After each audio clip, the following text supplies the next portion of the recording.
Welcome to Shukla study point. आप सभी का स्वागत है आपके अपने YouTube channel Shukla study point में। मैं शिवम शुक्ला आप सभी दोस्तों का हार्दिक स्वागत करता हूं।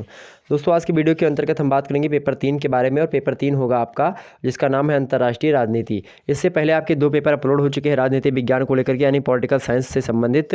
ध्यान रखेंगे, उसको देख लीजिएगा। अगर आपने नहीं देखा तो उसको जरूर देख लीजिएगा, जिसमें हमने लोक प्रशासन के सिद्धांत और भारतीय राजनीतिक विचारक के बारे में बता दिया है, यानी विचारों के बारे में समझा दिया है। वहाँ से कैसे प्रश्न लघु उत्तरीय, अति लघु उत्तरीय और दीर्घ उत्तरीय टाइप के पूछे जाते हैं उसको हमने समझा दिया है। और ध्यान रखेंगे, यह पेपर 3 है और पेपर 3 का आपके नाम है अंतर्राष्ट्रीय राजनीति, और यह बी थर्ड ईयर के लिए लेक्चर इंपॉर्टेंट है। ध्यान रखेंगे, न्यू पैटर्न पर आधारित सारे मुद्दे होंगे आपके। वेरी इंपॉर्टेंट प्रश्न इसमें रखने का प्रयास किया हमने। New model paper 2021 paper 3। ध्यान रखेंगे, अंतर्राष्ट्रीय राजनीति यानी इंटरनेशनल पॉलिटिक्स। ओके, इसके बारे में चर्चा करेंगे। आइए देखते हैं कैसे कैसे प्रश्न आपके एग्जाम से बनेंगे। बड़ी तेजी से हम आगे बढ़ेंगे और प्रश्नों को आपको दिखाने का प्रयास करेंगे। चलिए फटाफट से आप लोग प्रश्नों को देखिए, मेरे प्यारे दोस्तों। फटाफट से जितने भी लोग देख रहे हैं फटाफट से प्रश्नों को देखने का प्रयास करें। मोस्ट इंपॉर्टेंट प्रश्न इसमें हमने समाहित किया है, और ऐसे ही प्रश्न एग्जाम्स में आपको देखने को मिलेंगे। ऐसे ही प्रश्न आपको अपने एग्जाम्स में देखने को मिलेंगे आपके। ओके, ध्यान रखेंगे इस बात को। चलिए फटाफट से देखने का प्रयास करें। सबसे पहले देखेंगे, यहाँ पर नोट वगैरह आपको पढ़ लेना है, वो सभी आपको हमने पहले ही वीडियो में बता रखा है, उसको बताने की आवश्यकता नहीं। खंड आ से इसे देखेंगे। पहले आपसे प्रश्न कैसे पूछा जाता था? पहले मेरे प्यारे दोस्तों आपसे जो प्रश्न पूछा जाता था वह पूछा जाता था यहाँ पर सभी प्रश्नों के लिए, और 50 शब्दों में लिखना होता था। अब आपको 40 शब्दों में लिखना है। किसी किसी यूनिवर्सिटी में 5 प्रश्न ही करने होंगे, किसी में 10 प्रश्न करने होंगे। जिस हिसाब से आपकी यूनिवर्सिटी होगी उसी हिसाब से आपको करने होंगे। वो बातें जो होंगी यहाँ पर आपको लिखी हुई मिलेंगी, इसको आप लोग देख लीजिएगा। यहाँ पर महत्वपूर्ण प्रश्न आपके सामने प्रदर्शित हैं। पहला प्रश्न आपका इंपॉर्टेंट है, खेल सिद्धांत।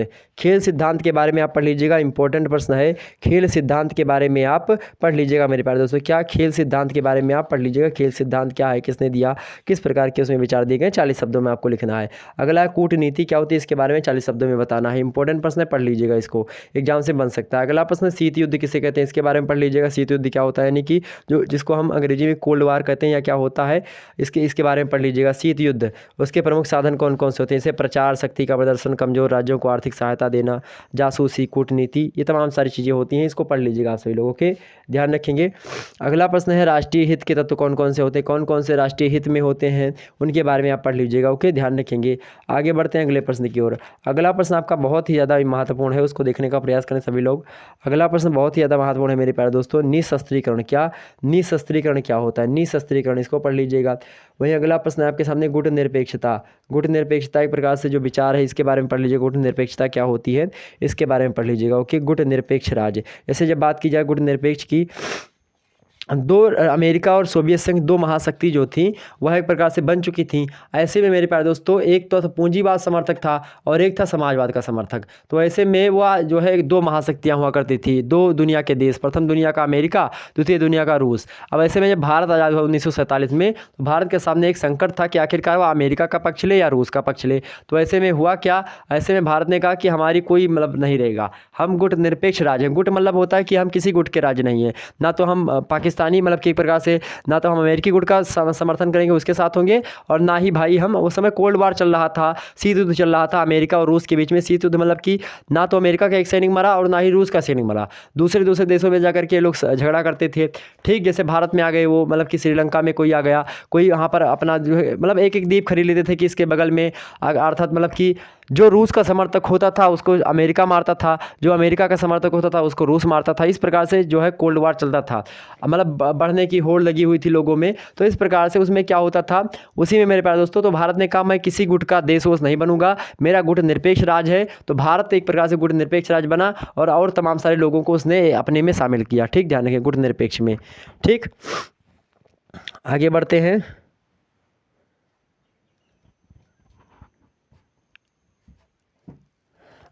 अगला प्रश्न। और गुट निरपेक्ष में पहले जो जब स्थापना हुई थी इसकी, तब इसमें 25 जो है देशों ने, मतलब 25 लोग, मतलब 25 देश थे, और आज लगभग 119 से मतलब 119 के लगभग देश हो चुके हैं। ठीक, ध्यान रखेंगे इस बात को।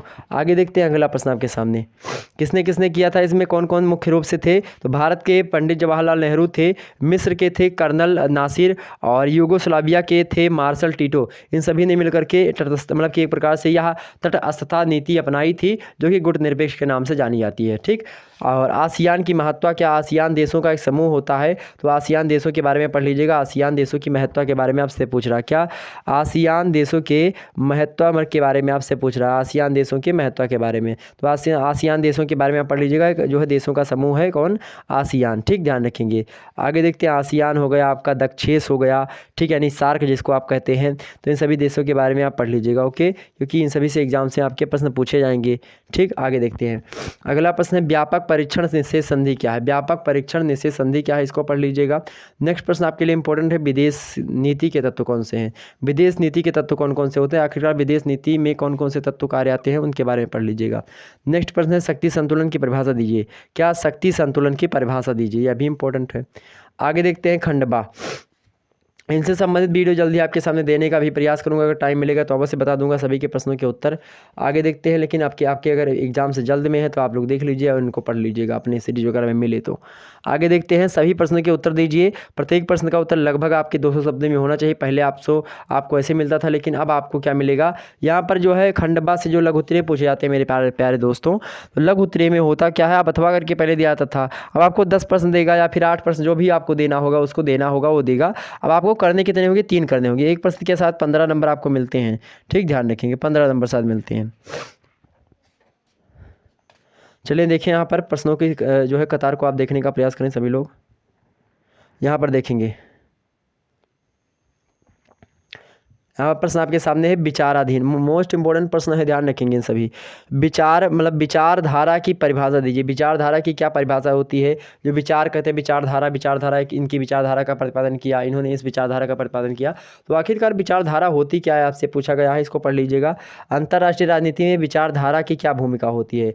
अंतर्राष्ट्रीय राजनीति में अगर विचारधाराओं का क्या महत्व होता है, कोई विचारधारा है, किसी ने दी है, या किसी देश की कैसी विचारधारा, उसका क्या क्या महत्व होता है, इसके बारे में आपसे एग्जाम से पूछा सकता है। इंपॉर्टेंट प्रश्न है।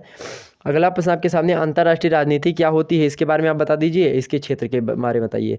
आखिरकार अंतर्राष्ट्रीय राजनीति क्या है तथा इसके क्षेत्र कौन कौन से हैं। ठीक, आगे देखते हैं। इंपॉर्टेंट प्रश्न आपके लिए परीक्षा की दृष्टि से इंपॉर्टेंट है, विदेश नीति क्या है। क्या विदेश नीति क्या है, इसके तत्वों की व्याख्या कीजिए। विदेश नीति क्या है, इनके तत्वों की व्याख्या कीजिए। मोस्ट इंपॉर्टेंट प्रश्न है, इसको आप लोग पढ़ लीजिएगा। अगला प्रश्न है, अंतर्राष्ट्रीय राजनीति में यथार्थवादी सिद्धांत का आलोचनात्मक क्या करें, परीक्षण कीजिए। इंपॉर्टेंट प्रश्न है, इसको भी आप लोग पढ़ लीजिएगा। ठीक, आगे देखते हैं। अगला प्रश्न आपके लिए इंपॉर्टेंट है, कूटनीति की परिभाषा पढ़ लीजिएगा सभी को। कूटनीति की परिभाषा इंपॉर्टेंट है, आ सकता है आपके एग्जाम्स में, इसके स्वरूप की विवेचना कीजिए। नेक्स्ट प्रश्न आपके सामने है, सामूहिक सुरक्षा क्या होती है, इसके स्वरूप की व्याख्या कीजिए। क्या सामूहिक सुरक्षा क्या है, इसके स्वरूप की व्याख्या कीजिए। कूटनीति की परिभाषा पढ़ लीजिएगा, इंपॉर्टेंट है, ध्यान रखिए कूटनीति वाला। शीत युद्ध के बारे में तो जरूर पढ़ लीजिएगा, मोस्ट इंपॉर्टेंट प्रश्न है, पूछा ही जाएगा। शीत युद्ध के कारणों की विवेचना कीजिए। शीत युद्ध क्यों होते थे, इसके कारण के बारे में पढ़ लीजिएगा। हालांकि टाइम होता तो मैं अभी आपको शीत युद्ध समझा देता विस्तार से, लेकिन उतना टाइम मेरे पास भी नहीं है, ना आपके पास उतना टाइम होगा। आपके पास होगा, लेकिन मेरे पास अभी इस समय बिल्कुल भी टाइम नहीं है। तबीयत मेरी ख़राब है, फिर भी मैं आप लोगों के लिए वीडियो अवश्य बना रहा हूँ, ताकि आपके कुछ ना हो सके तो आप प्रश्नों को तो देख लीजिए। अगला देखते हैं, संयुक्त राष्ट्र संघ की सुरक्षा परिषद के संगठन तथा भूमिका की विवेचना कीजिए। संयुक्त राष्ट्र संघ में जो सुरक्षा परिषद होती है, उसका संगठन और उसकी जो भूमिका है, उसके बारे में बताइए। आखिरकार वह किसी देश के बारे में कैसी कैसी भूमिका अपनाता है। सार्क का मूल्यांकन कीजिए। सार्क जो देशों का समूह है, उसकी एक प्रकार से मूल्यांकन करने से आपको पूछ रहा है। आखिरकार इसका मूल्यांकन कीजिए, इसका क्या क्या कार्य होता है, क्या करता है। ठीक, सार्क, ठीक, ध्यान रखेंगे। तमाम प्रकार के कार्य सार्क वगैरह करते हैं। ठीक, ध्यान रखेंगे। जो सार्क देशों का समूह होता है, तमाम सारे देशों का समूह, कुछ अपने यहाँ मतलब अपने आसपास के देशों का ही समूह है सार्क। ठीक, आगे देखते हैं। अथवा करके पास दिया गया है, प्रचार की परिभाषा दीजिए। प्रचार क्या होता है, और राष्ट्रीय हित में राष्ट्रीय हित के उपकरण, जो राष्ट्रीय हित के उपकरण में जो इसके साधन होते हैं, उन साधनों तथा उपयोगिता की विवेचना कीजिए। मतलब प्रचार की परिभाषा दीजिए, राष्ट्रीय हित के उपकरण में इसके साधनों तथा उपयोगिता की विवेचना कीजिए प्रचार की। ठीक, आगे देखते हैं। इंपॉर्टेंट प्रश्न की एक प्रकार से जो दीर्घ उत्तरीय पूछे जाते हैं, वह कैसे पूछे जाते हैं, इसको भी देख लीजिए आप सभी लोग। दीर्घ उत्तरीय यानी खंडसा। खंडसा से मेरे प्यारे दोस्तों पहले 2 प्रश्न पूछे जाते थे, 500 शब्दों में करने होते थे एक प्रश्न को, लेकिन अब आपको 400 शब्दों में करने होंगे और एक प्रश्न ही पूछा जाएगा। पहला प्रश्न आपके परीक्षा की दृष्टि से महत्वपूर्ण है, अंतर्राष्ट्रीय राजनीति के स्वरूप की व्याख्या कीजिए। अंतर्राष्ट्रीय राजनीति के स्वरूप की व्याख्या मोस्ट इंपॉर्टेंट प्रश्न है। आपके पेपर का ही नाम है अंतर्राष्ट्रीय राजनीति, तो इसके बारे में पढ़ लीजिएगा। अंतर्राष्ट्रीय राजनीति क्या होती है, कैसे होती है, क्या क्या तत्व होते हैं, क्या क्या विचारधारा इसमें चलती हैं, इन सभी को पढ़ने का प्रयास करेंगे। ठीक, आगे बढ़ने का आप लोग प्रयास करें मेरे प्यारे दोस्तों, आगे बढ़ने का प्रयास करें आप सभी लोग। अगला प्रश्न आपके सामने लाने का प्रयास करता हूँ। अगला प्रश्न आपके सामने मेरे भाई, अगला प्रश्न क्या है? अगला प्रश्न आपके सामने आ चुका है 8वां नंबर, अंतर्राष्ट्रीय संबंधों के संचार सिद्धांत का वर्णन कीजिए। अंतर्राष्ट्रीय संबंधों के संचार सिद्धांत का वर्णन कीजिए। मोस्ट इंपॉर्टेंट प्रश्न है, इसको भी पढ़ लीजिएगा। अगला प्रश्न है मतलब कि राष्ट्रीय शक्ति क्या होती है, इसकी प्रकृति की व्याख्या कीजिए। राष्ट्रीय शक्ति क्या होती है, इसकी प्रकृति यानी इसका नेचर क्या होता है, इसके बारे में आपको बताना इंपॉर्टेंट प्रश्न है, पढ़ लीजिएगा। कि राष्ट्रीय शक्ति के बारे में पढ़ लीजिएगा, अंतर्राष्ट्रीय संबंध के बारे में पढ़ लीजिएगा, उसमें संचार सिद्धांत है उसके बारे में पढ़ लीजिएगा। ठीक, राष्ट्रीय हित क्या होता है, इसको भी पढ़ लीजिएगा, इंपॉर्टेंट प्रश्न है। आपसे प्रश्न पूछा जाएगा कि राष्ट्रीय हित क्या होता है, राष्ट्रीय हित कितने प्रकार का होता है, व्याख्या कीजिए, इंपॉर्टेंट प्रश्न है। ठीक, अगला प्रश्न देखिए आप सभी लोग, भारतीय विदेश नीति की मूल विशेषताओं की व्याख्या कीजिए।